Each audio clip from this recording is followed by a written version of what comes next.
ሰላም ናችሁ። ዛሬ ቮያጀር 1 and ቮያጀር 2 ስለሚባሉ ሁለት ኦብጀክቶች ነው የማወራችሁ። እነዚህ ሁለት ኦብጀክቶች ሰማይ ላይ የሚበሩ እዚህ ጠፈር ላይ የሚበሩ ስፔስ ላይ ማለት ነው። አሁን በቪዲዮ የምታዩቸው ሁለት ኦብጀክቶች ናቸው። እነዚህ ኦብጀክቶች ለምንድነው ጠፈር ላይ የሚበሩት፣ ለምንድነው ወደ ጠፈር የተተኮሱት የሚለው ምክንያቱን እነግራችኋለሁ ከአንድ ሰከንድ በኋላ። ነገር ግን በአሁኑ ሰዓት እነዚህ ሁለት ኦብጀክቶች አሁን እያወራ እነዚህ ሁለት ኦብጀክቶች ስፔስ ላይ በጣም ከመሬት ርቀው ሄዷል።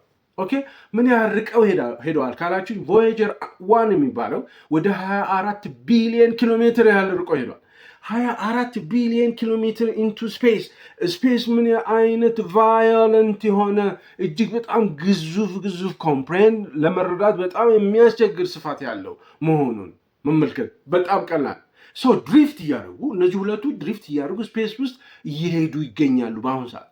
አሁን ያሉበትን ደረጃ አሁን የደረሱበትን ቦታ መድረስ ብትፈልጉና በጣም ፈጣን መኪና ቢኖራችሁ ሃይዌይ ቢኖራችሁ ወደዛ የሚወስድ በሰዓት 100 ኪሎ ሜትር በሰዓት ብትበሩ ወደ 17000 ዓመታት ይፈጅባቸዋል። አሁን እነዚህ ሁለቱ ኦብጀክቶች የደረሱበት በ1977 አሜሪካ በሚባለው አገር ላውንች የተደረጉ ናቸው። ወደ ስፔስ ላውንች ተፈናጥረው እንዲወጡ የተደረጉ ናቸው።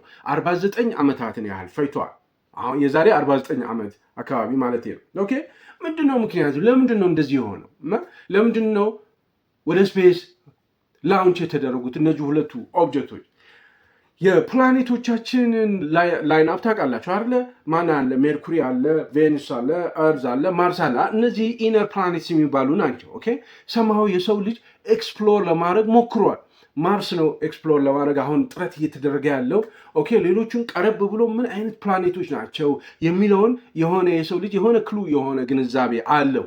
እዚህ መሬት ላይ በተተከሉ ቴሌስኮፖችም አማካይነት ለማየት ሞክሯል። ቀረብ እያለም ለማየት ራሱ እየሄደም ለማየት ሞክሯል። ነገር ግን ዘ ጃይንት ፕላኔትስ የሚባሉት ጁፒተር፣ ሳተርን፣ ዩራንስ፣ ኔፕቲዩን እነዚህ አራቱን ግን የሰው ልጅ ሄዶ አላያቸው። ወደ አካባቢያቸው ሄዶ ምን አይነት ፕላኔቶች ናቸው፣ ምን አይነት ቢሄቪየር አላቸው፣ የሰው ልጅ እዛም ወይም ደግሞ ህይወት አለ ወይ፣ ህይወት መቆየት ይችላል ወይ፣ ኢንቫይሮንመንቱ ምን አይነት ኢንቫይሮንመንት ነው የሚለውን ማየት አልቻለም። እዚሁ መሬት ላይ ባሉ ቴሌስኮፖች ናቸው እንዲህ ናቸው ብሎ የሚገምተው። አሁን ግን ቀረብ ብሎ ለማየት ነው እነዚህ ቮያጀር 1 እና ቮያጀር 2 የተላኩት ማለት ነው። ቀረብ ብሎ እያዩ እነዚህ ቮያጀር 1 እና ቮያጀር 2 ምን ይልካሉ? ኢሜጅ ይልካሉ። እና እነዛ የላኳቸው ኢሜጆች እጅግ በጣም አስደናቂ እና የሰው ልጅ እስካሁን ድረስ የማያውቃቸው በጣም ብዙ ነገሮችን ልከዋል። ስለ እነሱ በዲቴይል አወራቸዋል። በነገራችን ላይ እነዚህ ቮያጀር 1 እና ቮያጀር 2 የሚባሉት እነዚህ ኦብጀክቶች ዲሽ ያለው ወደ 3.7 ነው ሜትር ዲሽ ያለው ምናምን ነገር ነው። ካሜራ አለ። በቃ የሄደ እዛ ጋር ሲደርስ ካሜራ ካፕቸር ያደርጋል ኢሜጅ፣ የተለያዩ ዊንድ፣ እሳተ ገሞራ ወዘተ ዳታ ዲቴክት እያደረገ እንደ ሲግናል እንደ ሬዲዮ ሲግናል አድርጎ መልሶ ወደ መሬት ይልካል እና እዚህ ሴንትራል ላይ ኢንተርፕሬት ተደርጎ ምን እንደሆነ ይታያል ማለት። ይሄንን የሚያክል እጅግ በጣም አስደናቂና የሰው ልጅ በሰው ልጅ ታሪክ በአጠቃላይ በሰው ልጅ ታሪክ አይቶት የማያውቀው መረጃ የሚልኩት እነዚህ ቮያጀር 1 እና ቮያጀር 2 የኮምፒውቲንግ ፓወራቸው በጣም ደከማ። በ1977 በነበረ ቴክኖሎጂ ነው የተሰሩት። የቮያጀር 1 እና ቮያጀር 2 ኮምፒውት ፓወራቸው የማሰላሰል አቅማቸው አሁን እናንተ ስማርት ስልካችሁ ላይ ያለው የካልኩሌተር አፕሊኬሽን እንኳን ያለው አቅም ከዛ አቅም በታች ነው። ወይም ደግሞ የመኪና የምትከፍቱበት ጢጢጥ የምትለው አልቻል የሱን ያህል አቅም ያላቸው እንኳን አይደሉም። ነገር ግን የላኳቸው ኢሜጆች የላኳቸው ሪከርዶች ስለነዚህ አውተር ፕላኔታሪ ኢንቫይሮንመንት ስለሚባሉ ከጁፒተር እስከ ኔፕቱን ያለው አካባቢ ያለውን ሁኔታ እየሄዱ አይተው የመለሱ ማለት ነው። ለምሳሌ እናንተ አማዞን የሚባለው ጥቅጥቅ ያለ ጫካ አለ። የሆነ ድሮን ልካችሁ ቁጭ ብላችሁ አማዞን ውስጥ ምን እንዳለ ከዚህ በፊት የሰው ልጅ ኤክስፕሎር አድርጎት የማያውቀውን ቦታ ኢሜጅ ቢልክላችሁ፣ ቪዲዮ ቢልክላችሁ፣ ድምፅ ቢልክላችሁ አይነት ማለት። ይሄም ከአውተር ፕላኔት ከጁፒተር እስከ ኔፕቲዩን ባለው ኢንቫይሮንመንት ፕላኔታሪ ኢንቫይሮንመንት ውስጥ ያለውን ነገር ኦኬ እጅግ በጣም አስደናቂ ነው። ያለውን ነገር እያንዳንዱ ፕላኔት አካባቢ ምን እንዳለ ለምሳሌ በኋላ ነግራችኋለሁ። 20 ኪሎ ሜትር ያህል የሚሆን ርዝመት ያለው ገደል አለ። በገደል የተሞላ ፕላኔት አለ። በጣም አስደናቂ። ቮያጀር 1 በአሁኑ ሰዓት 24 ቢሊዮን ኪሎ ሜትር ያህል ርቋል። ቮያጀር 2 በአሁኑ ሰዓት ወደ 20 ቢሊዮን ኪሎ ሜትር ያህል ርቀው ሄዷል። ስለዚህ ጉዳይ ስለ ቮያጀር 1 እና ቮያጀር 2 በደንብ በዝርዝር የሚያስደንቅ ወሬ አውራችኋለሁ። አብራችሁኝ የምትቆዩ ከሆነ አብራችሁን እንድትቆዩ በአክብሮት ጋብዛለሁ። ይህን ፕሮግራም ስፖንሰር ያደረገላችሁ ቴምር ፕሮፐርቲስ ነው። ቴምር ፕሮፐርቲስ በቅርቡ በጣም ገናና የሆነ ሁላችንም እየሰማነው የመጣ ነው ሪል ስቴት ነው። ባለ 1 መኝታ፣ ባለ 2 መኝታ፣ ባለ 3 መኝታ አፓርትመንቶች አሏቸው። በዚህ ስልክ ቁጥር ደውላችሁ ዝርዝር መረጃ ማግኘት ትችላላችሁ። ቀጥሎ ደግሞ የስፖንሰሩ መልእክት ላይ በሚተላለፈው መልእክት ኢንስፓየርድ ሆናችሁ ልትደውሉላቸው ትችላላችሁ። የስፖንሰራችን መልእክት ሰምተን እንመለሳለን። ከዚህ በፊት በእምነት የገዙን ደንበኞቻችን ዛሬ ቤታቸውን ለማስረከብ ዝግጅታችንን ጨርሰናል። እርሶስ የቤት ባለቤት መሆን ይፈልጋሉ? መልሶታው ከሆነ በሳር ቤት አደባባይ ዘመናዊ አፓርትመንት አቅርበንልዎታል። ባለ 1 መኝታ 76 ካሬ በ9 ሚሊዮን 100 ሺህ ብር ሙሉ ክፍያ 100% አንዴ ለምትከፍሉ በ6 ሚሊዮን 384 ሺህ ብር፣ ባለ 2 መኝታ 99 ካሬ በ12 ሚሊዮን 375 ሺህ ብር ሙሉ ክፍያ 100% አንዴ ለምትከፍሉ ደግሞ በ8 ሚሊዮን 662500 ብር አጠቃላይ ክፍያ፣ ባለ 3 መኝታ 149 ካሬ 18 ሚሊዮን 625 ሺህ ብር ሙሉ ክፍያ 100% አንዴ ለምትከፍሉ 13 ሚሊዮን 37500 ብር አጠቃላይ ክፍያ እየሸጥ እንገኛለን። ውል ለመውሰድ 20% ብቻ ከፍለው ቀሪውን ያለምንም ጭማሪና ወለድ በ3 ዓመት ከፍለው የሚጨርሱበትን እድል አመቻችተናል። ለዲያስፖራ ደንበኞቻችን ውሎን እዛው ያሉበት ሀገር በዲኤችኤል ልከንሎት ወኪል ሳያስፈልጎት ቤቶን መግዛት ይችላሉ። ለበለጠ መረጃና ለቢሮ ጉብኝት 0955 27 74 74 ይደውሉልን። ቴምር ፕሮፐርቲስ። ኦኬ ተመልሰናል። ስለ ቮያጀር 1 እና ቮያጀር 2 ነው እያወራኋቸው ያለው። እነዚህ ሂውማን ሜድ ኦብጀክት ስፔስ ላይ ትራቨል እያደረጉ ነው። ጊዜው 1965 እንደ ኤሮፓ አቆጣጠር ነው እና የ25 ዓመት ጌሪ ፍላንድሮ የሚባል አንድ ማቴማቲሻን አለ። ይህ ማቴማቲሻን ናሳ ውስጥ እየሰራ ነው። ጄት ፕሮፖልሽን ላቦራቶሪ የሚባል ካሊፎርኒያ አለ፣ እዛ የሚሰራ ነው እና የሚሰራው ሩቲን የሆነ የማቴማቲክስ ስራ ነው የሚሰራው። የዕለት ስራው ነው የሚሰራው። ነገር ግን አንድ ጊዜ ምን ተሰጠው? እስቲ ወደ አውተር ፕላኔቶች መጓዝ የሚችል ስፔስ ክራፍት፣ ወደ አውተር ፕላኔት ማለት ጁፒተር፣ ሳተርን፣ ዩራንስ እና ኔፕቲዩን መሄድ የሚችል መጓዝ የሚችል ስፔስ ክራፍት እና እዚያ ሄዶ ቪዚት ማድረግ የሚቻልበትን መንገድ ካለ አጥና ተብሎ ይሰጠዋል። 1965 አሳይመንት ተሰጠው ማለት እንድ ያጠናል። እነዚህ አውተር ፕላኔት ኢንቫይሮንመንት የሚባለው ምንድን ነው? ጁፒተር፣ ሳተርን፣ ዩራንስ እና ኔፕቲዩን ያሉበትን እንዴት ነው ከመሬት ስፔስ ክራፍት ላውንች ተደርጎ ሄዶ እዛ አካባቢ እነዚህ ኢንቫይሮንመንት አካባቢ ምን እንዳለ ማየት የሚቻልበት መንገድ ያ ማጥናት ጀመረ። በሚያጠናበት ጊዜ ጌሪ በሚያጠናበት ጊዜ የነዚህን ፖዚሽን የነዚህ አውተር ፕላኔት የሚባሉት የጁፒተር፣ ሳተርን፣ ዩራንስ እና ኔፕቲዩን ፖዚሽናቸውን ማጥናት ጀመረ። ፖዚሽናቸውን ሲያጠና አንድ በጣም ኤክስትራ ኦርዲነሪ የሆነ ነገር አንደርስታንድ አደረገ። ይህ ማቴማቲሽያን ስንት ዓመቱ ነበር ያልኳችሁ? 25 ዓመቱ እኮ ነው። በ25 ዓመቱ የነዚህን የአራቱ ፕላኔቶች ፎርሜሽን ፖዚሽናቸውን ለማጥናት ሲሞክር በጣም የሚያስደንቅ ነገር ሀፕን ያደርጋል። ምንድን ይህ የሚያስደንቅ ነገር ሀፕን ያደርገው? በ176 ዓመታት አንድ ጊዜ ብቻ በ176 ዓመታት አንድ ጊዜ ብቻ እነዚህ አራት ፕላኔቶች ራሳቸውን አሰላለፋቸው እንደዚህ አርክ ነገር ያደርጋሉ። እንደዚህ እንደ አርክ አድርገው ይሰልፋሉ። አሰላለፋቸው እንደዚህ አርክ ይሰራሉ በ176 ዓመታት አንድ ጊዜ። አጋጣሚ የሆነው ይሄ አላይመንት በ176 አንድ ጊዜ ቢሆንም በ1970 መጨረሻዎቹ አካባቢ ይሄ አላይመንት ሀፕን እንደሚያደርግ ይገባዋል ማለት ነው። አሁን ምንድን ነው ዋናው ምክንያት? ይሄ ፖዚሽን ለምን አስፈለገው ለዚህ ለጌሪ ከተባለ ከዚህ ከመሬት እስከ ኔፕቲዩን ድረስ የሚደርስ ሮኬት ማስወንጨፍ በጣም ከፍተኛ ፊውል ይፈልጋል፣ ከፍተኛ ቴክኖሎጂ ይፈልጋል። ጊዜው ያሉት 1965 ዓመተ ምህረት ነው። አሁኑ እንኳን ኔፕቲዩን ድረስ መድረስ የሚችል ሮኬት መስራት አልተቻለም። በጣም ከፍተኛ ጉልበት፣ ከፍተኛ ኤነርጂ፣ ከፍተኛ የሆነ ነዳጅ ይፈልጋል፣ ፊውል ይፈልጋል። ኦኬ ይህንን ፎርሜሽን በመጠቀም በትንሽ ፊውል እነዚህን ይህንን አርክ አሰላለፍን ተጠቅሞ ወደ ኔፕቲዩን በመውሰድ እነዚህን ሁለቱ ኦብጀክቶች እነዚህ አውተር ፕላኔት ኢንቫይሮንመንት ምን እንደሚመስል ኦብዘርቭ ማድረግ ይቻላል ብሎ አሰበ ማለት ነው። እንዴት ነው እንደዛ ማድረግ የሚቻለው? ኦኬ አሁን መጀመሪያ ሁለቱ ኦብጀክቶች አሉ። አንዱን ኦብጀክት ቮያጀር ዋንን እንደምንም ወደ ጁፒተር ድረስ ካወናጨፍ ነው፣ በሮኬት ካወናጨፍ ነው። ከዛ ጁፒተር የራሱ የሆነ ግራቪቲ አለው። ግራቪቲ ስላለው ይሄ ኦብጀክት ቀረብ ሲል ምን ያደርገው? ፑል ያደርግና ይዘውና ወደ ራሱ ያስገባውና እንደዚህ አዙሮ ይወረውረዋል ማለት ስሊንግሻት ወንጭፍ ታውቃላችሁ? ልክ እንደ ስሊንግ እንደዚህ አዙሮ ይወረውረዋል ማለት። ሲወረውረው በአርክ መልክ ስለሆነ የተሰለፉት ቀጥሎ ያለው ማን ነው? ቀጥሎ ያለው ሳተርን አለ። ወደ ሳተርን ነው ይወስደዋል። ወደ ሳተርን ያወናጭፈዋል ማለት ኦብጀክቱ ወደ ሳተርን ሲያወናጭፈው ሳተርንም የራሱ የሆነ ግራቪቲ አለው። ያን ግራቪቲ ይዘውና አሁንም እንደሱም እንደዚህ አሽከርክሮ ወደሚቀጥለው ያወናጭፈዋል። የሚቀጥለው ዩራነስ ነው አይደል? ዩራነስ ደግሞ ዩራነስ ትንሽ ነው፣ ግራቪቲው አነስተኛ ነው። ቢሆንም ይዘውና ፑል ኢን ያደርገዋል። አሁንም እንትን ኔፕቲዩን ይወስደዋል። ኦኬ። በዚህ መካከል ምን ሆነ? አራቱንም አውተር ፕላኔታሪ ኢንቫይሮንመንት ይሄ ቮያጀር ዋና ቮያጀር ቱ ፒክቸር ያነሳሉ፣ ኢሜጅ ያነሳሉ፣ ሳውንድ ያነሳሉ፣ ምናምን በጣም ብዙ መረጃ ወደ መሬት ይልካሉ ማለት ነው። ሰው እናንተም ልክ አሁን አማዞን ኤክስፕሎር ያልተደረገው በሰው ልጅ ያልተደረሰበትን የአማዞን ፎረስት አካባቢ የድሮን ልካችሁ ድሮኑ እያየ ኢሜጅ ስልክላችሁ ማለት ነው። ነገር ግን ይሄ ጌሪ የሚባለው በጣም ጂኒየስ የሆነ ሰውዬ ወጣት ነው።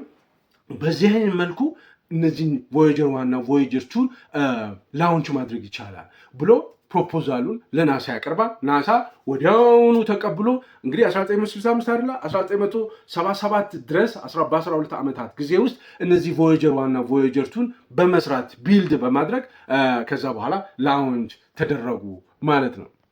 ላውንች ሲደረግ የመጀመሪያው አንደኛው ኦብጀክት ቮያጀር ዋን ቮያጀር ቱ አንደኛው ኦብጀክት ጁፒተር እና ሳተርንን ብቻ ቪዚት እንዲያደርግ። ኦኬ። ሁለተኛው ኦብጀክት ደግሞ ጁፒተር እና ሳተርንን ቪዚት አድርጎ የሚያስፈልጉትን መረጃዎች ከላከ በኋላ ሁሉም ነገሮች ኦኬ ከሆኑ ጥሩ ከሆነ ወደ ዩራነስ እና ኔፕቲዩን እንዲሄድ ማድረግ ነው የታሰበው። እነዚህ ቮያጀሮች እያንዳንዳቸው 722 ኪሎ ግራም ይመዝናሉ። አንድ ትንሽ መኪና ያክላሉ። 3.7 ሜትር ያህል ስፋት ያለው ዲሽ አንቴና አላቸው እና እያንዳንዳቸው 69 ኪሎ ባይት ሜሞሪ ነው ያለው። 69 ኪሎ ባይት ሜሞሪ 69 ኪሎ ባይት ሜሞሪ ማለት እናንተ ፌስቡክ ላይ ሜሴንጀር ላይ ቴክስት ስታደርጉ ዋትሳፕ ላይ ቴክስት ስታደርጉ ኢሞጂ ትጠቀማላችሁ። ያ ኢሞጂ እንኳን ከዚህ ከቮያጀር ዋን ላይ ካለው አጠቃላይ ኮምፒውተር ሲስተም የበለጠ ስፔስ ይወስዳል ማለት ነው። በዚህ አይነት መልኩ የተሰሩና በዚህ አይነት መልኩ በጣም በቀላሉ በወቅቱ በነበረ ቴክኖሎጂ የተሰራ ነው። 1977 ላውንች ተደረጉ።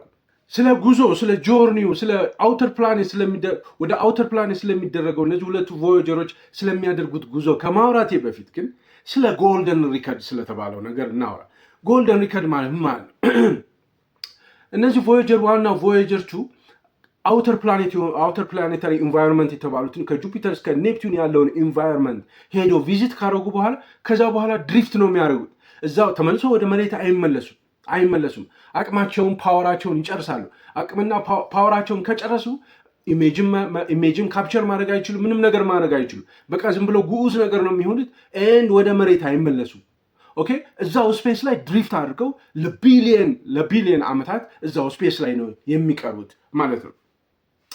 ምን ማለት ነው? ለስፔስ ላይ ለቢሊየን ዓመታት ይቆያሉ ሲባል የሆነ ሌላ ኤሊየን የሆነ ሰው ከሚኖርበት መሬት ውጪ ሌላ ቦታ ላይ ህይወት ያለው ነገር ካለና ኤሊየኖች ካሉና ድንገት እነዚህን ቮያጀሮች እነዚህን ስፔስ ክራፍቶች ወይም ቮያጀሮችን ቢያገኟቸው ለመልእክት አንልክም። ኦኬ። ድንገት ቢገኙ ለዛ ላገኘው አካል ከሰው ልጅ ውጪ የሆነ እዚህ ዩኒቨርስ ላይ የሚኖር ሌላ ህይወት ያለው ነገር ካለ ድንገት ቢያገኘውስ በሚል መልእክት ለምን አናስቀምጥም የሚል ሀሳብ ተነሳ።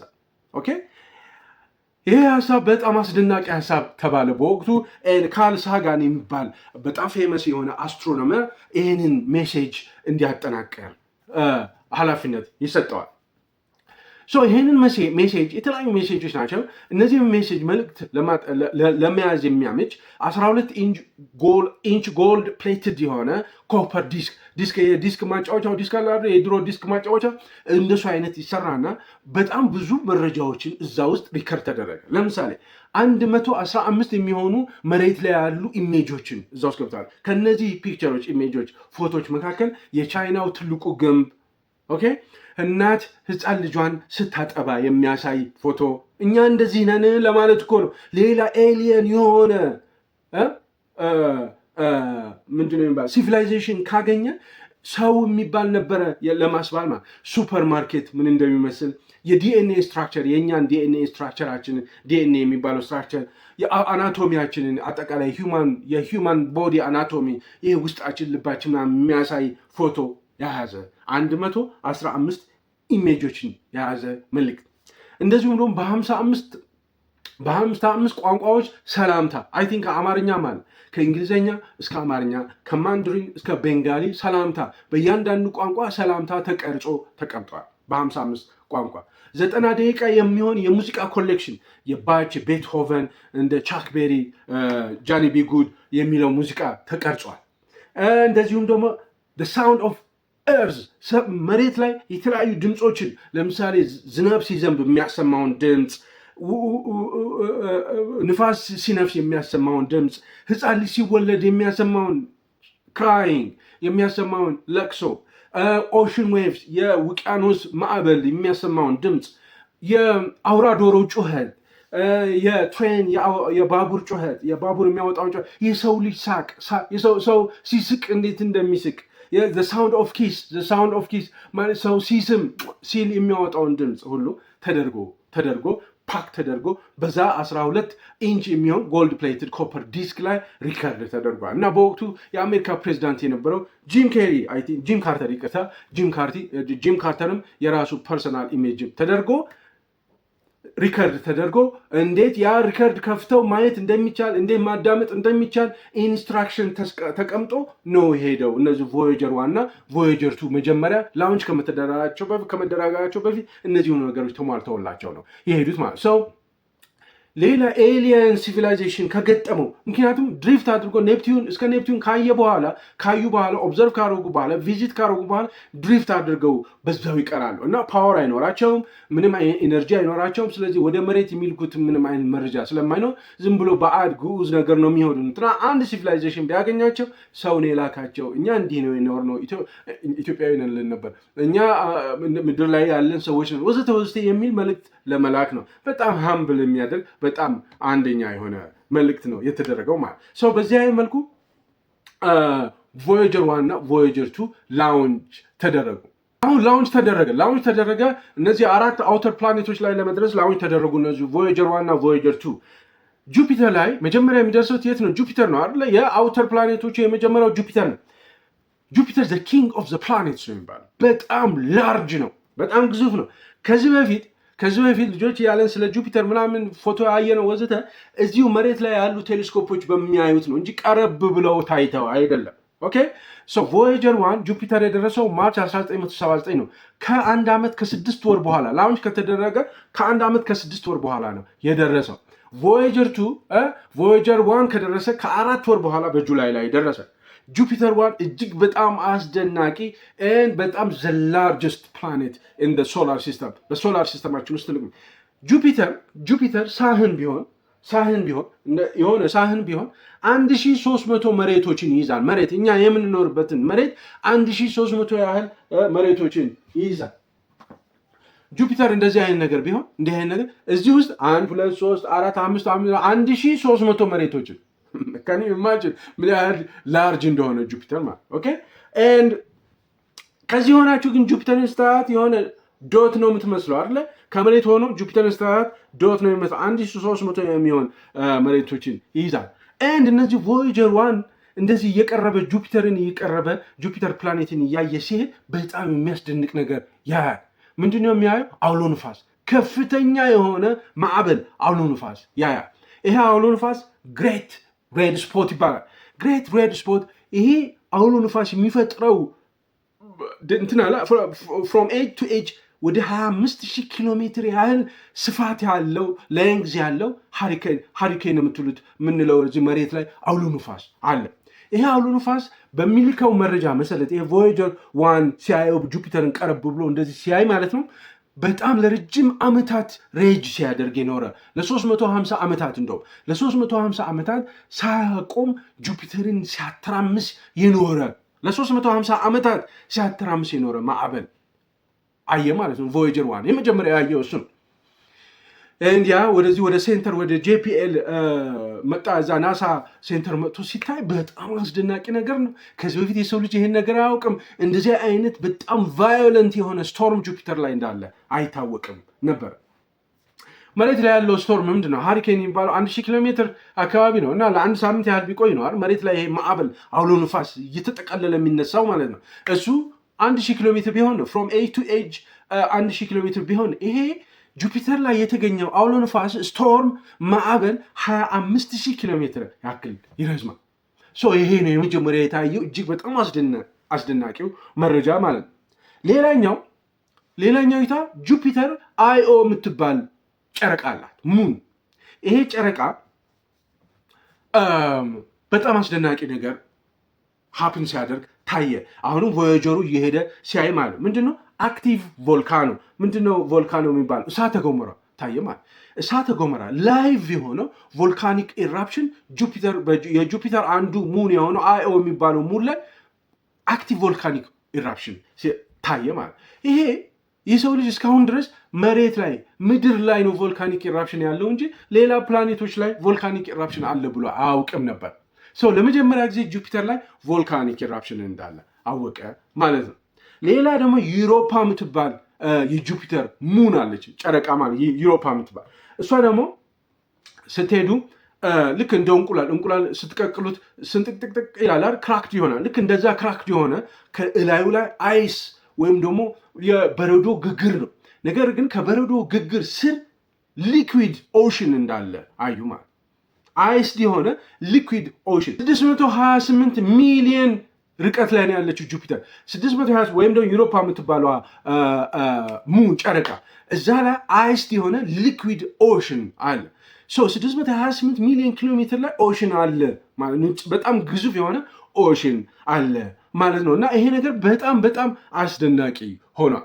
የስፖንሰራችን ቴምር ፕሮፐርቲስ ነው። ቴምር ፕሮፐርቲስ በጣም ስመ ገናና ስመጥር የሆነ ሁላችንም ኦልሞስት ስሙን እየሰማ ነው ያለ ገናና ሪል ስቴት ነው። ባለ 1 መኝታ፣ ባለ 2 መኝታ፣ ባለ 3 መኝታ አፓርትመንቶች አሏቸው። በተለያዩ ሳይቶች ላይ አፓርትመንቶች አሏቸው። ፍላጎት ካላችሁ በዚህ ስልክ ቁጥር ደውላችሁ ተጨማሪ ማብራሪያዎችን ማግኘት ትችላላችሁ። መልእክቱን ሰምተን እንመለሳለን። ከዚህ በፊት በእምነት የገዙን ደንበኞቻችን ዛሬ ቤታቸውን ለማስረከብ ዝግጅታችንን ጨርሰናል። እርሶስ የቤት ባለቤት መሆን ይፈልጋሉ?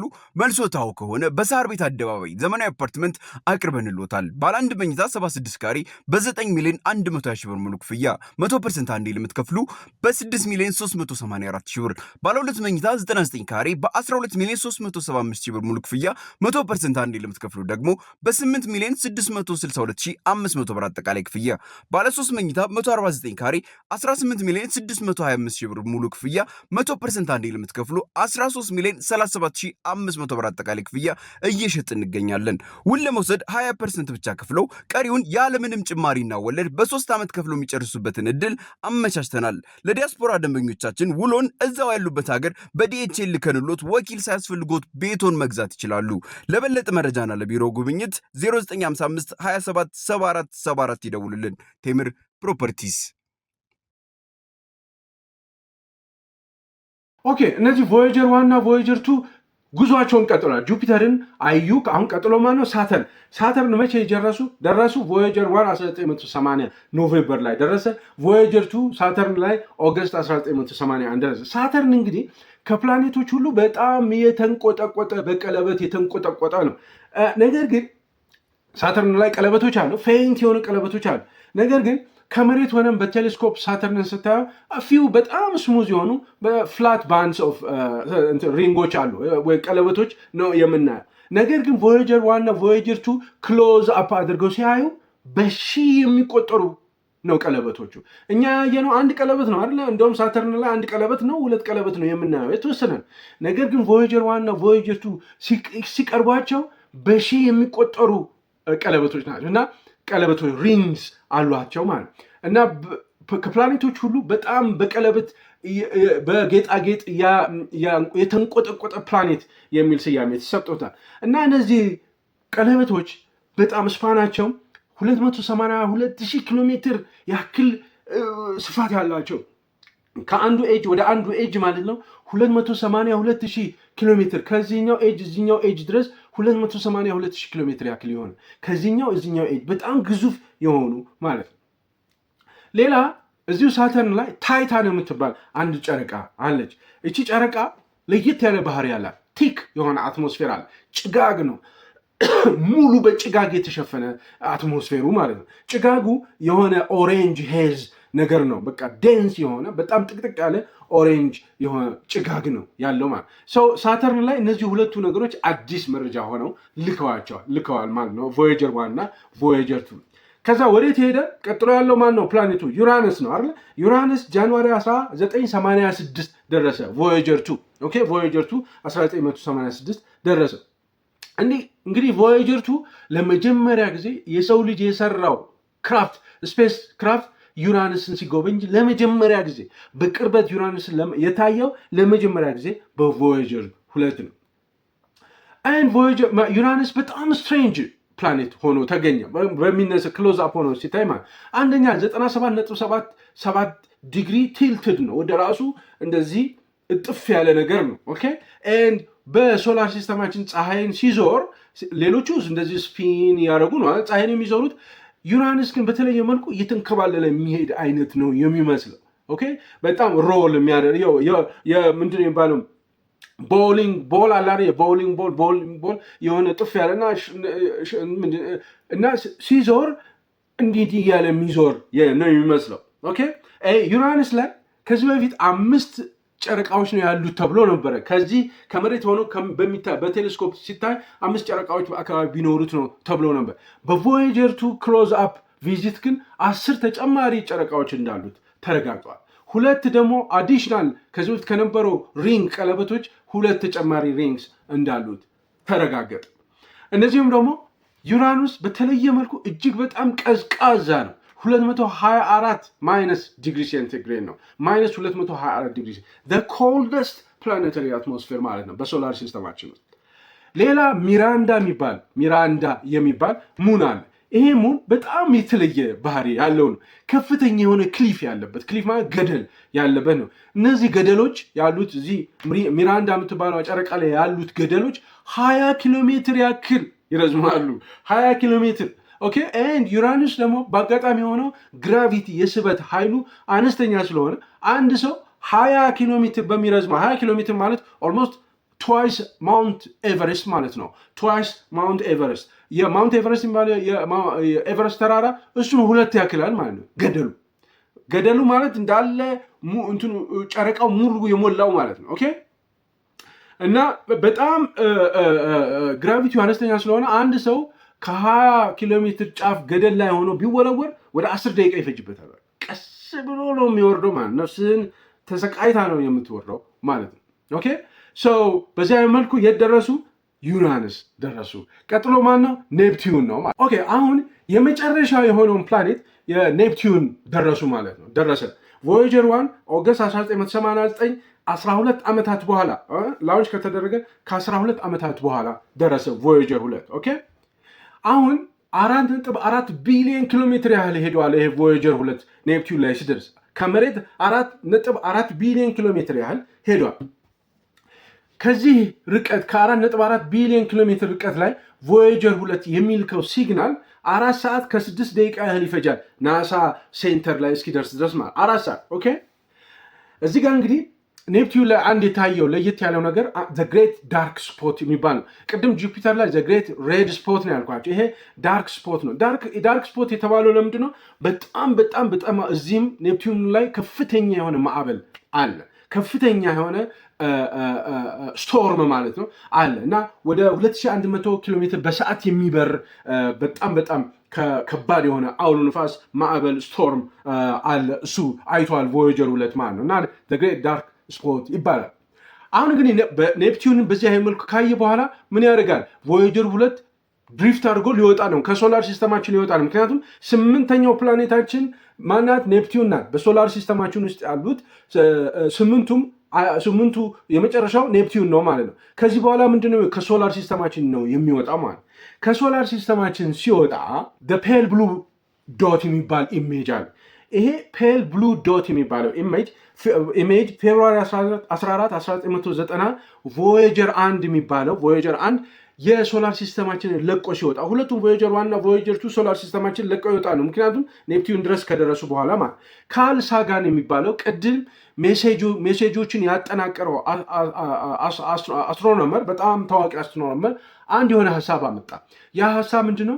እስቲ የቮያጀር 1 እና ቮያጀር 2 ካሜራዎች ወደኋላ እንዲያመለክቱ፣ ወደ መሬት እንዲያመለክቱ፣ ወደ መጡበት እንዲያመለክቱ እናድርግና ኢሜጅ እንውሰድ፣ ፎቶ እንውሰድ። ምን ማለት ነው? ወደ መጡበት ወደ መሬት ማለት ነው። እናንተ ስትሄዱ ወደ መጣችሁበት ካሜራችሁን ስታደርጉ የመጣችሁበት ወደ ተነሳችሁበት ፎቶ ታነሳላችሁ ማለት ወደፊት ሳይሆን ሰው በዚህ መልኩ ኢሜጅ ይነሳል። ኢሜጅ ሲነሳ መሬት ከ4.4 ቢሊዮን ኪሎ ሜትር ርቀት ላይ መሬትን ፎቶ ያነሳሉ። ያ ፎቶ በጣም ታይኒ በጣም ትንሽ ደስት በቃ የሆነ አዋራ ላይ ያለችዋ ቅንጣት የምታክል ደስት ሆና ትታያለች። በጣም ቤርሊ ቪዚብል ምንም ነገር ኦልሞስት ለማየት እንኳን የምታስቸግር ማለት እዚህ ፒክቸሩ ላይ በደንብ አይታይ አላቅም እንደዚህ ማለት እና በጣም የሚገርም ነው። በጣም ትንሽ ነን፣ መሬት በጣም ትንሽ ነን። እዚህ እስራኤል፣ አሜሪካ፣ ኢራን ምናምን እየተባባልን ነው እንጂ በጣም ትንሽ በቃ የሆነ ስፔክ ኦፍ ደስት በቃ ትንሽ እንደሆነ ያሳያል። እና ካርል ሳጋን ይሄ ፔል ብሉ ዶት ይባላል። ይሄ ኢሜጅ በጣም ፌመስ ሆነዋል በወቅቱ በጣም ፌመስ ሆነዋል። አሁንም በጣም ፌመስ ነው እና ካርል ሳጋን ያልኳችሁ ቅድም የተለያዩ መረጃዎች እንዲያጠናቅር ኃላፊ የተሰጠው አስትሮኖመር ምን አለ? ሉክ አጌን at that dot መሬትን እኮ ነው at that dot that is here, that is home, that is us. On it everyone you love, everyone you know, everyone you ever heard of, every human being who ever was lived out their lives on a mote of dust suspended in a sunbeam ብሎ እንግዲህ በጣም እንትን ብሎት ማለት በጣም ኢንስፓየር አድርጎት እና በጣም በቃ ውስጡ በጣም ተለውጦ ነው እንደዚህ ብሎ ያለው እና ፔል ብሉ ዶት ምን ያህል ትንሽ እንደሆነ ፔል ብሉ ዶት ብላችሁ ማየት ትችላላችሁ። ኦኬ ሶ አሁን እንግዲህ የቮያጀር 1 እና የቮያጀር 2 ሚሽን ኮምፕሊትድ ሆነ ማለት ሶላር ሲስተሙን ለቀው ወጡ ማለት። ሶላር ሲስተሙን እንዴት ነው ለቀው የወጡ? ለምሳሌ ቮያጀር 1 ሶላር ሲስተሙን ለቆ የወጣው ኦገስት 25 2012 ነው። ከ35 ዓመታት በኋላ ማለት ነው ሶላር ሲስተሙን ለቆ የወጣው። ለምሳሌ ባይናው 18.8 ቢሊዮን ኪሎ ሜትር ያህል ርቋል ሶላር ሲስተሙን ለቆ ሲወጣ ማለት ነው።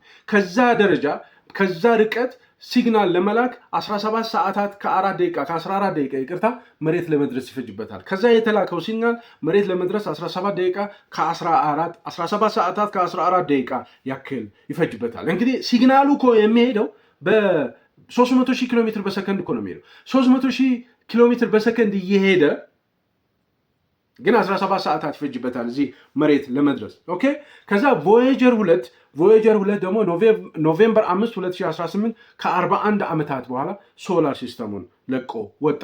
ሶላር ሲስተሙን ለቆ መውጣት ማለት ምን ማለት ነው? ሶላር ሲስተም ሄሊዮፖዝ የሚባል ነገር አለ። አይታችሁ እንደሆነ አላውቅም። ሶላር ዊንድ ይባላል። ሄሊዮፖዝ ማለት ፀሐይ የምትለው ነገር አለ እንደ በብል ሶላር ዊንድ ማለት። ኦኬ እንዴት ነው ኔፕቲዩን ላይ የሶላር ሲስተም መጨረሻ መሆኑን እንዴት ነው የምታውቁት?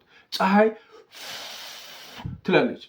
ያ መጨረሻ ላይ ኔፕቲዩን ላይ ይሄ ግፊት ዊክ ይሆናል። ይሄ የምትለው ነገር ላይ ኦልሞስት ፊል አይደረግም። እና ምን ማለት ነው? ሶላር ሲስተም ባውንደሪው መጨረሻው እዛ ደረሰ ይባላል። ሶላር ዊንድ ይባላል። ከዛ በኋላ ያለው ምንድን ነው?